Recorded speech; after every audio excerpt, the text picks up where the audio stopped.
లలిత నమోస్తుతే మణిద్వీప నివాసినే సర్వ విద్య సర్వ ఐశ్వర్య ప్రదాయిని నమోస్తుతే. శ్రీమాత్రే నమః. శ్రీమాత్రే నమః. సనాతన హైందవ ధర్మం త్రేతాయుగం నాటికి, అది కృతయుగం నుంచి త్రేతాయుగం నాటికి కూడా అద్భుతంగానే ఈ సనాతన హైందవ ధర్మం అనేటువంటిది ప్రడవిల్లింది.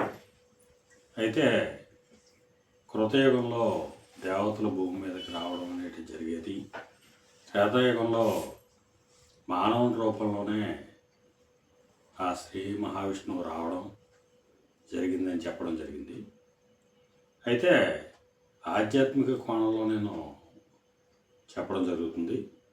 అందువలన ఆ శ్రీ మహావిష్ణువు మానవునికి ఎన్ని శక్తులు, ఎంత అద్భుతమైనటువంటి విజ్ఞానాన్ని, ధర్మాన్ని చెప్పి ఈ భూమి మీద ఉంచడం జరిగిందో, తన శక్తిని తాను గుర్తించుకోవడానికి ఆ శ్రీ మహావిష్ణువు రాముని రూపంలో అవతరించడం జరిగింది.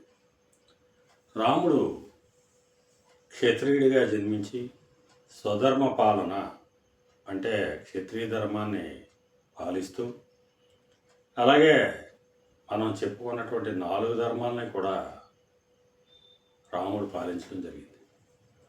అంటే గృహస్థాశ్రమ ధర్మంలో తల్లిదండ్రుల మాటకి విలువనివ్వడం, సోదరుల పట్ల ప్రేమాభిమానాలు ఉండడం, అలాగే రాజధర్మంలో ప్రజలను రక్షించడం, యజ్ఞయాగాది క్రతువులు సజావుగా జరగడానికి బాల్యం అందే విశ్వామిత్రుడితో వెళ్ళడం, అలాగే ఆధ్యాత్మిక చింతన, ఇవన్నీ కూడా రాముడు మనకి చూపించినటువంటి మార్గం.